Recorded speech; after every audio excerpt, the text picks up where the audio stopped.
Now we move into Section 4. Our goal in Section 4 is to trace the Mexican Revolution and U.S. involvement in it. So we start by looking at Mexico's dictator.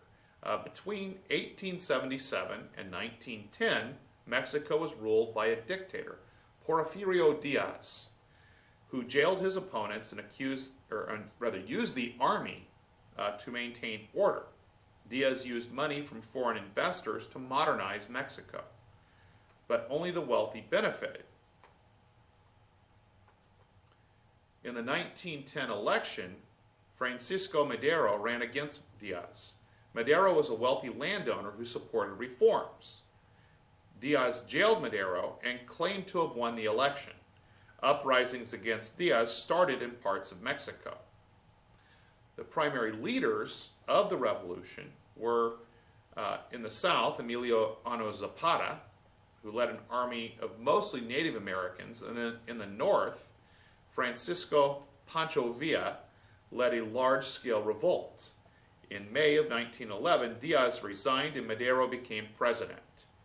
In 1913, the commander of government forces, Victoriano Huerta, overthrew him. 4 armies immediately rose up to challenge him.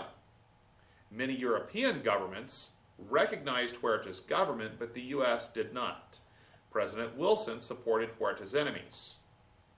Then we have an incident known as the Tampico Incident.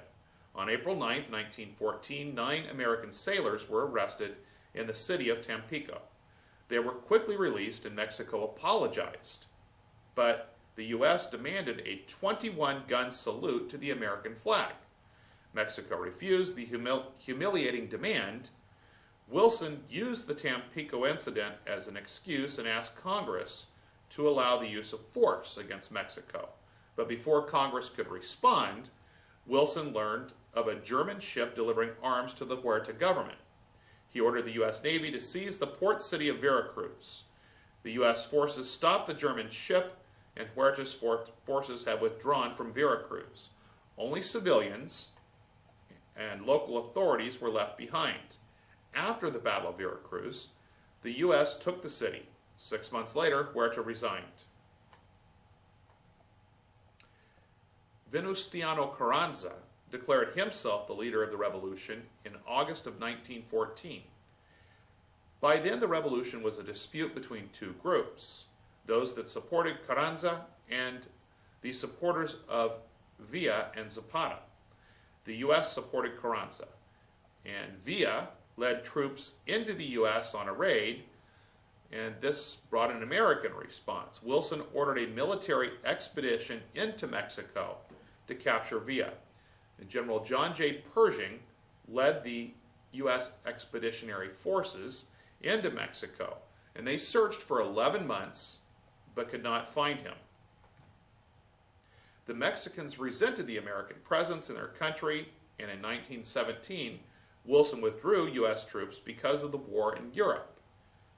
Ultimately, of course, we would become involved in General John J. Pershing would lead the U.S. expeditionary forces into World War I.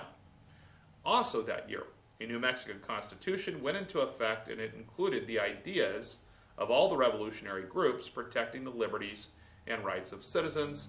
However, the fighting continued until 1920.